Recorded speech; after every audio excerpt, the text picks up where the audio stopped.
Welcome to Parenting Teens with Dr. Cam, a podcast about navigating adolescence without losing our minds. Each week, I guide you around the teenage landmines with practical tips, simple solutions, and words of encouragement. I'm your host, Dr. Cam. Let's get on with the show.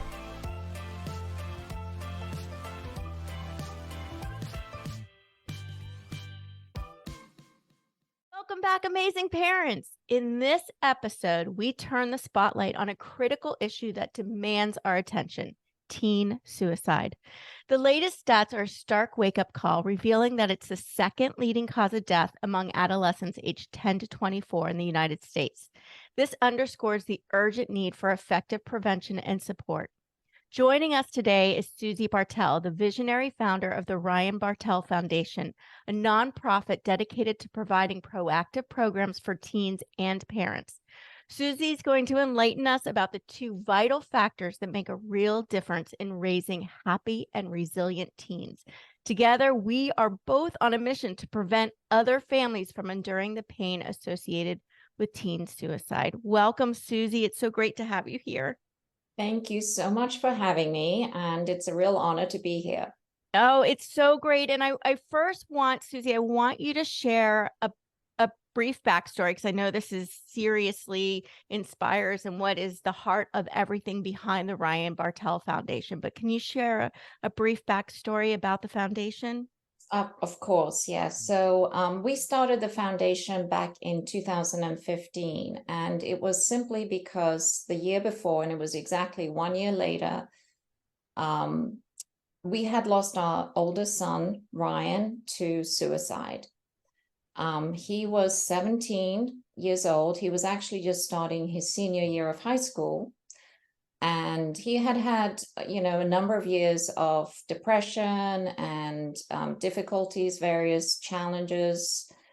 And quite simply, in spite of all the warnings, and, as a parent, that there are warnings, right? But you never really think it's going to happen to you.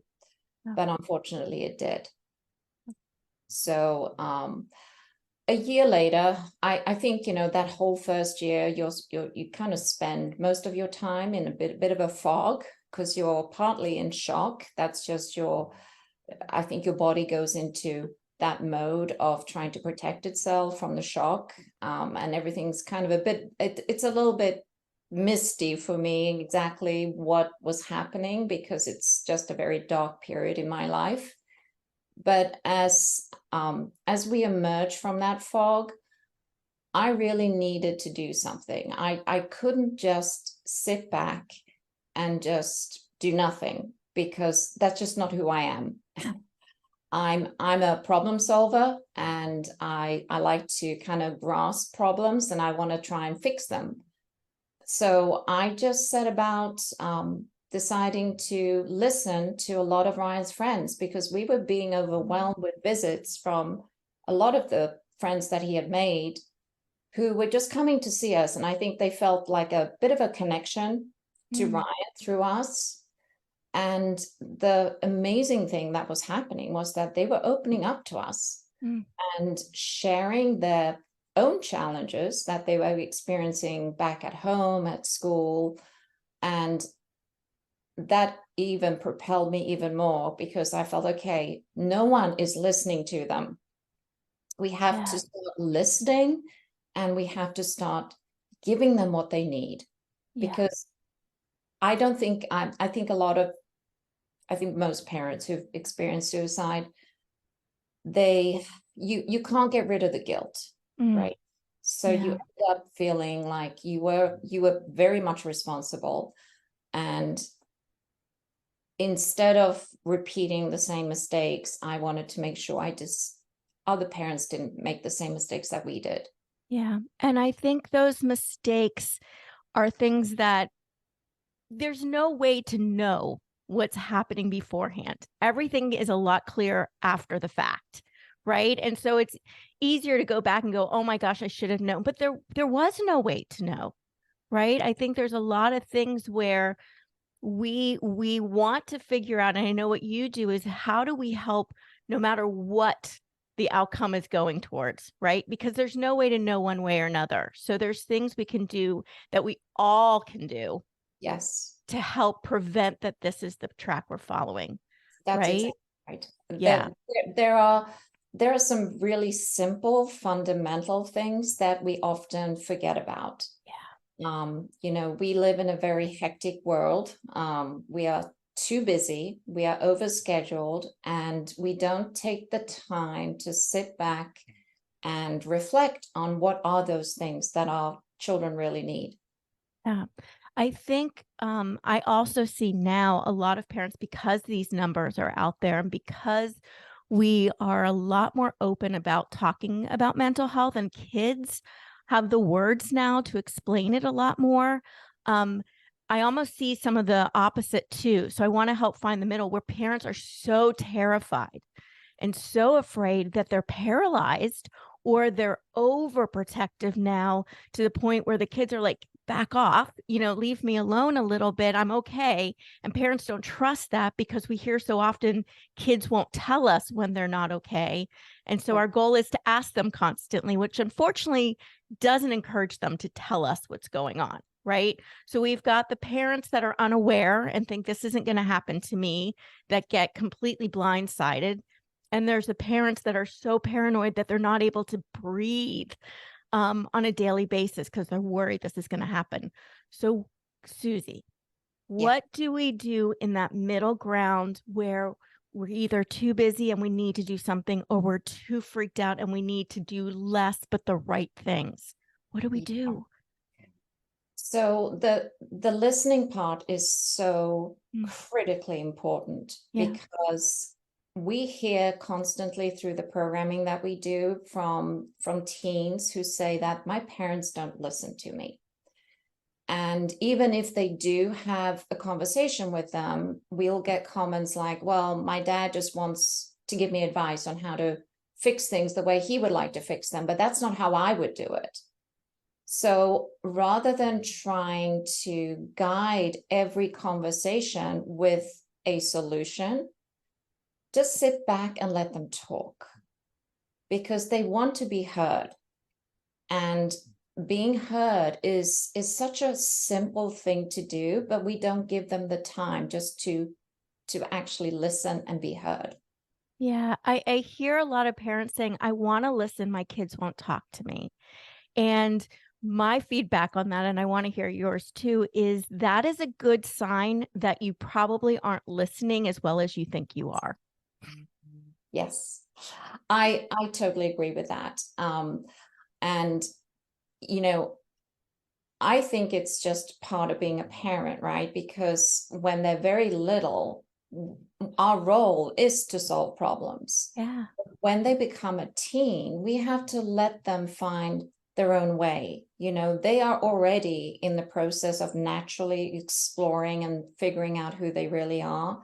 And they want that feeling of independence too.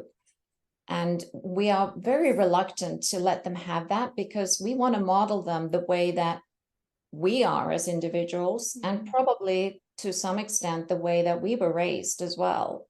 Yeah. So we tend to raise our children the way that we were raised. And even though we all say, you know, it's a classic line, right? I don't want to raise my children the way that my parents did, because they made these mistakes and I don't want to repeat them. And unfortunately, we still do repeat them. Oh, yeah, we really do, without even being aware of it. Or we expect similar outcomes, which let's gloss over. We're like kids, and I find this very interesting. I was just working with I've worked with some teachers lately too, so they have this as well, is back in the day, kids were so much more respectful and so much more this and so much more that. I'm like, I think when we went back there, teachers were complaining about a lot of the same things. It looks different, but I think we glorify what kids were like back in the day. They were still rebellious and not happy and still, right, defensive and disrespectful. Let's be real about that. Yes, yes, they were. And, you know, human nature doesn't really change. No. So the basics of being a human being will always be there. And I think we sometimes forget that. And our environment has changed a lot because of technology and so on, but the fundamental characteristics of being a human being will always stay the same. And that means that there are a number of basic human needs, right? Mhm. So being heard is one of them. Being respected for what it is that you're saying is another, because that shows that you're being accepted for who you really are as an individual. And just being recognized as an individual is so Mm, important. it really, really is. And different, a separate individual, unique from who your parents and your family are, right? Yeah. Kids need that so badly, which is why parents get frustrated that no matter what they say, the kids do the opposite. Well, that's in their DNA.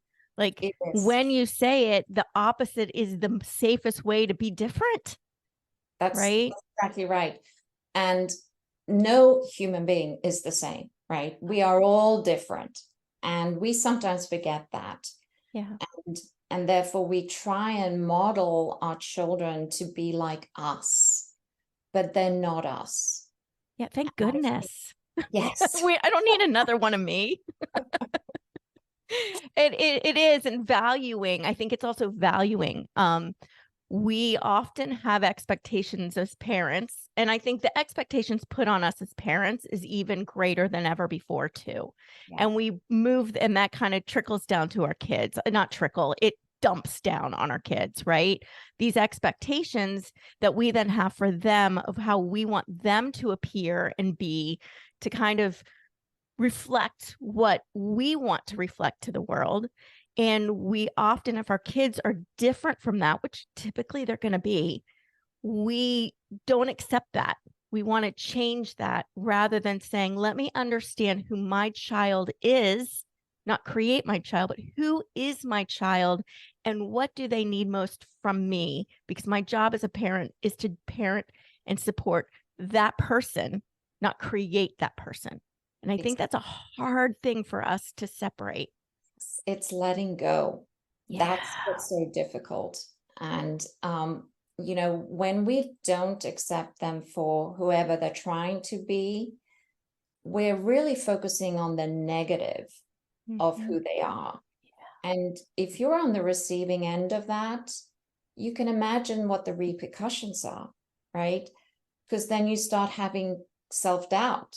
You start losing confidence in yourself, and you start feeling depressed and sad and like you're not living up to the expectation of my parents. And at the end of the day, I think every human being wants their parents' respect. Oh my gosh, yes. So, Absolutely. so showing them that respect is such a fundamental part of creating that sense of self-worth. And, if they can feel valued and that they really are an important individual who can contribute to the world, that makes a fundamental difference to how they feel in general. There have been studies, there have been a lot of studies actually on the importance of self-worth. Mm-hmm. And if you don't have self-worth, then that compounds your feelings of sadness and depression and isolation. And then it's just another factor that just keeps building up until you have a really awful result, Yeah. which is exactly what we're trying to avoid.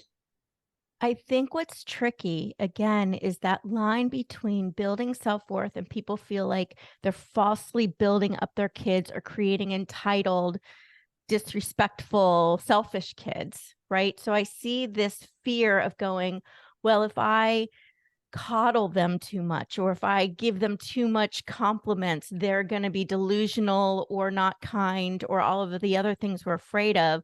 And so they kind of pull back and go, I'm going to make sure that my kid has a straight head, heads on straight, and is humble and all of these things, which then often ends up being tearing down. That line is very difficult for parents to find. How do we do that? I don't know that there is a magic answer for that Yeah. beyond Again, not forcing your own belief system too much upon them, because there is value in letting them explore who they want to be. And if they stumble and fall, that's okay, because they need to stumble and fall in order to build up their own resilience towards life, right? If we're preparing them to be a strong individual who can go out in the world and succeed to be whoever they want to be, they are going to have some bumps in the road. Mm-hmm. Bumps are important to experience. Our job is just to make sure that the bumps are so extreme that we can't let them impact them to the point where they basically fall down a hole and can't get back up again. Yeah. And so the ability to fall, well, you're still there, not telling them how to get up, but supporting them when they get up Being and that, letting them know, I believe you can get up, but not going and picking them up. And I think yes, that's a hard part for us too. it's all of these things are difficult. I It's know extremely difficult. And, it is. we all make mistakes. But again, as a parent, I think it's important that we take the time to reflect on ourselves. And if we've had a day when you've had one of those moments, right, when your teen basically doesn't want to talk to you, or there's been a big fight over something, take the time to reflect on what was the reason behind it. How was it even triggered? And then think about what really is going on in their life that might be causing it. Sometimes it's not even you. Often it's not, until we react poorly and then it becomes about us. Yes. But it never was to begin with. They were just looking for support, or we all have bad days, they have bad days. Yeah. And so to expect them to always be treating us well when we don't always treat them well when we have bad days is Yeah. a little unfair too, right? Yeah. So they're going to have those, and learning how to adapt to that. Suzie, I want to address people because I know a lot of parents who live in terror, I would say, terror that something's going to happen, or that their child's going to hurt themselves, or that their child has suicidal ideation. And it is to the point where they are afraid to let their child alone. They are afraid every time their child's away from them that something's happening. How do we help parents like that breathe? Because I know that when we do that, the kids they start feeling like something is very wrong and I'm not a safe person, right? So how do we help parents in that situation breathe when they're so afraid?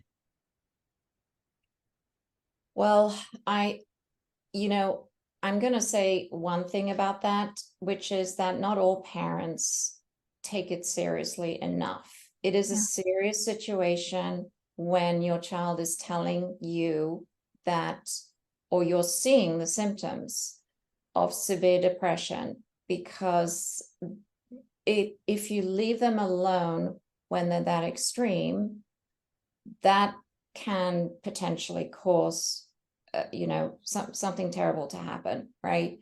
So I understand that fear. There are regrets in my life for not being there when things went wrong. So I hear what you're saying, but in order for them to breathe, I would seriously recommend that you don't take it all on yourself, but you share that burden with other people too, because you can't tackle this on your own. This really requires more support than just yourself.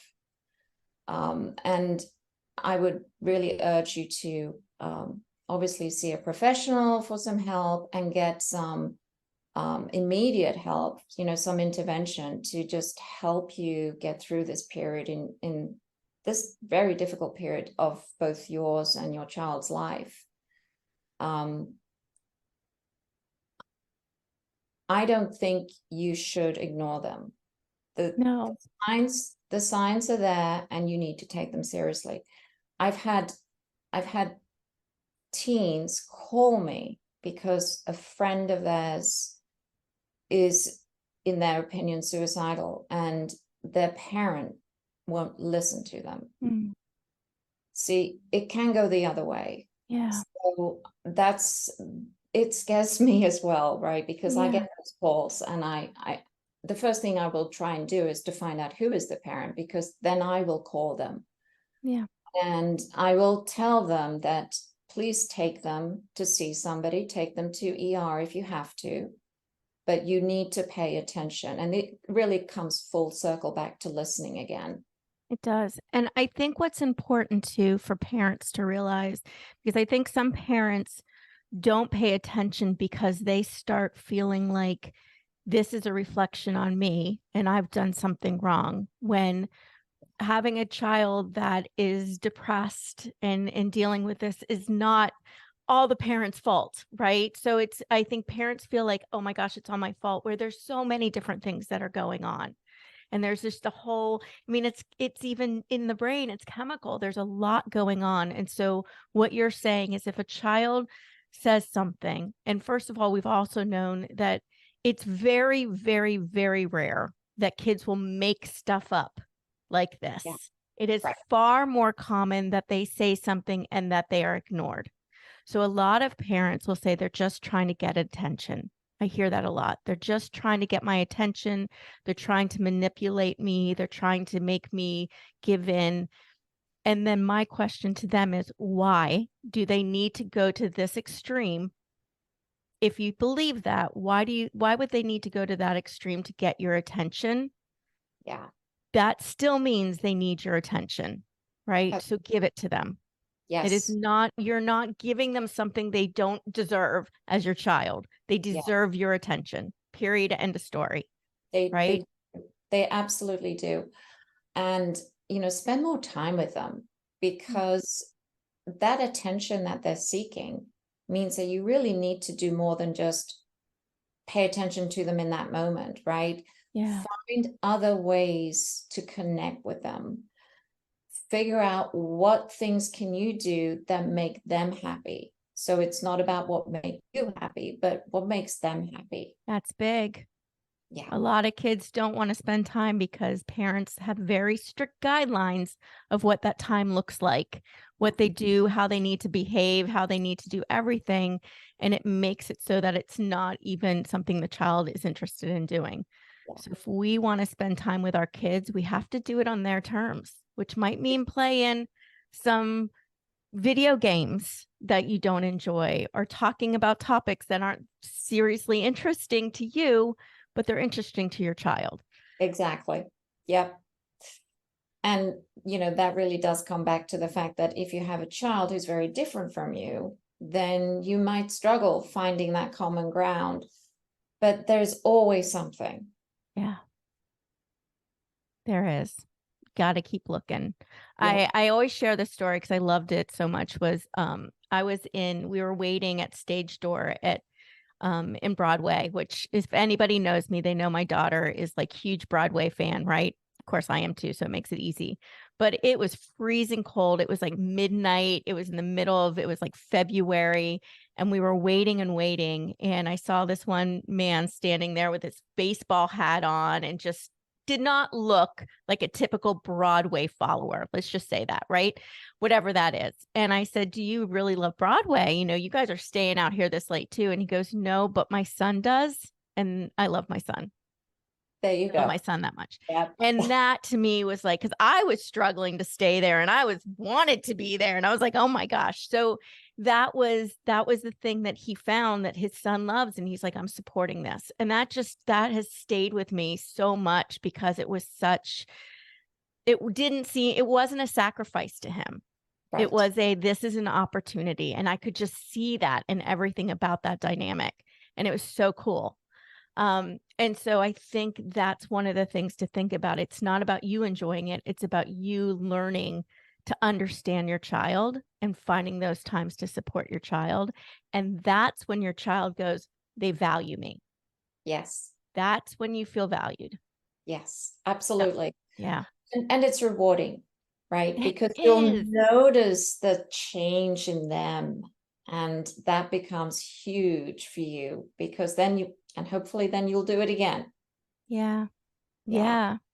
That is so true too. It's like the dynamic when we change how we show up for our kids and we make a very conscious effort to listen to them, which means we are not talking or lecturing or providing guidance. We're just listening to understand. When we're doing that, when we're accepting them for who they are, whether or not it's what we envisioned, but it Yes. is who they are, and we accept that, our kids suddenly start hanging out with us more. Yes. And, the interesting thing about that is the importance of them hanging out means that they feel like they belong. So belonging is such a fundamental human need. We all want to belong, right? We are wired that way. Yeah. And, when you think about what happened with the pandemic, we lost connection with other people. And so we talked all the time about the impact of isolation. But when you study what really happens to your brain when you don't have that social interaction, there's apparently, I think I read somewhere that there's research that's been done that tells you that when you have no social interaction, it affects the part of your brain that feels physical pain. Mm-hmm. And I thought that was fascinating because we don't associate our emotions with the physical outcome. Yeah. But they are so closely connected because everything is wired to go back into our brain, and we don't think about that enough. Yeah, and that sense of belonging, it's all humans when their kids are at that teen years, right? Yeah. Which is like 10 to 26, let's be, but the need for belonging is so strong. And that's why a lot of kids all of a sudden friends become so important, not because they don't want and love their parents, but because they feel accepted Yes. more by their friends. And That's so they will find friends, and those friends may be people online now, right? Where they go, I found people that understand and accept me for who I am and aren't trying to change me or pointing out all my flaws. Yeah. And I'm going to go there. And I Yes. think we want to recognize that it's not that we've lost them, it's that they don't feel accepted by us a lot of times. Yes, That's that's right. huge. And so, it comes back to doing things with them so that they feel like they belong to the family, Yeah. that they're not the outsider. And, you hear that all the time, that feeling of, oh, my parents don't understand me. I don't really belong to the rest of the family because I'm different than the rest. If Yeah. you have a lot of siblings who are not the same as you. And let's face it, it's hard being different. Yeah. It We is. strive to all be the same, and that's a tragic part of our society because culturally we have tried to streamline everything. Just think about how schools are being done. Everything is streamlined. Everyone has Yeah. to follow the same path. And again, we're going the opposite direction of how we're actually built as human beings. We really are. And if you think about it, the teen years are when they're trying to explore who they are. And it's actually when they have the ability to learn and be different. And they learn not to be themselves and to hide their true selves because they have to belong. And Yes. so all of a sudden we grow up and we're scared to show our true selves, or we're like, people aren't going to like us if they see our true selves, because we've learned that growing up, that when we show something different, that's rejected rather than accepted and celebrated, those Yes. differences. Yeah. And so doing that, being like, oh, I'm so glad we have someone that's strong in this in the family, right? This is great. So that's great. So Suzie, we can talk for hours on this, but what is one thing that you really want parents to walk away with from this episode? Well, we've talked a lot about listening, right? Yeah. The art of listening means that you don't judge them. And I think the art of listening is so closely tied into acceptance because you've already said it, that being heard means that you're being accepted for your own opinions, your own thoughts, your own feelings. and you're not being judged. Yeah. That is probably my biggest point that I want everybody to walk away with. It's a fundamental part of who we are as a nonprofit. We talk a lot about acceptance, and we actually get an astounding number of people who read the word acceptance and they will call us and say, what do you mean this is a place of acceptance? What does that really mean? Which I think, again, is so telling. And if we can just change that mindset and change the culture in which we raise our children to be accepted, and if you are accepted, then you will also build their self-worth, which is the other side of the coin, which is a form of self-acceptance. Which is huge. I think one thing to be clear, and I think what people kind of struggle with sometimes with acceptance, is they believe it means agreeing with or understanding. And those two words are not the same as Right. acceptance. Acceptance, you don't have to agree and you Right. don't have to understand. You Yes. just have to accept that that's who they are. That's right. And that's the difference. And I think that's why people struggle with it. Tell us a little bit about the Ryan Bartel Foundation as it is now and what it offers. Yeah, we have a number of community programs, and I think the one program that I would say is probably what best describes who we are is a program called The Fort. It is a community space that we currently we're only open once a month, and we're talking about increasing the frequency of how often we do this. But it's a safe, healing place of acceptance, right? The kids, we just recently ran a focus group, and the kids were talking to us about their own description of the fort. And I love what one girl told us, which was, I come here to get away from the chaos of the world. I love that. Yeah, because she said that she has trouble talking with her parents, and she also feels like she can be who she wants to be without any judgment. Yeah, it's big. It's like breathing room for them. And the other important part, I mean, that's the culture of the fort, but we do a couple of other things. We allow them to experience these different workshops that are very interactive. And there are two objectives behind these workshops. One is to allow them to connect with other teams. And they do that because they're getting involved in, for example, say it's an expressive arts workshop. By sharing the experience of the workshop together, they automatically form a connection with another human being, right? Yeah. So they create friendships that way. And while they're doing these workshops, there is typically a method and a message at the end of this, which is, this is something that you can do in your own time. You can walk away with a skill that you may or may not have had before, and you have gotten away from the chaos that's outside in the world for a few minutes, but you can do this in your own time. And therefore you have a coping skill every time you feel stressed.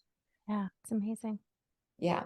So that's really what the fort's about. We have other workshops as well that are all built around building teens' self-worth, making them discover their self-acceptance, their worth, their identity, essentially. And everything we really do is created in terms of really still delivering on that same message and mission. And at the end of the day, we want to build a world of really resilient teens, because if we can help them get through this very difficult passage of time in their life, they will come out at the end of it and they are going to be able to deal with just about anything that gets thrown in their way. Yeah. And be able to raise more resilient teens. Won't that be beautiful? How do people find the Ryan Bartel Foundation? Yeah. So please go to our website to learn more about the programs. It's ryanbartelfoundation.org. We are also on several social channels, Facebook and Instagram and LinkedIn. I will have all those links there. Suzie, thank you so much for joining us today. I'm really grateful for you. Thank you so much for having me. And thank you, parents, for taking time out of your busy day to spend with us. I really appreciate you too. If you found this episode enlightening, take a quick second to click the follow button, then forward it to a friend. And if you want more information on how to best support your teens, you can download my 10 top tips for raising teens at askdrcam.com/parentingtips. Until next time, stay curious. Remember, there's always more to the story than what you see. And that's a wrap. Thanks for joining me today on Parenting Teens with Dr. Cam. Make sure to visit my website, www.askdrcam.com, where you can subscribe to the show in iTunes, Stitcher, or via RSS, so you'll never miss a show again. While you're at it, if you found value in this episode, I'd appreciate a rating on iTunes, and hey, why not share it with a friend too? Be sure to tune in to my next episode. And remember, parenting teens may not be easy, but with my help, it can be a whole lot easier than this.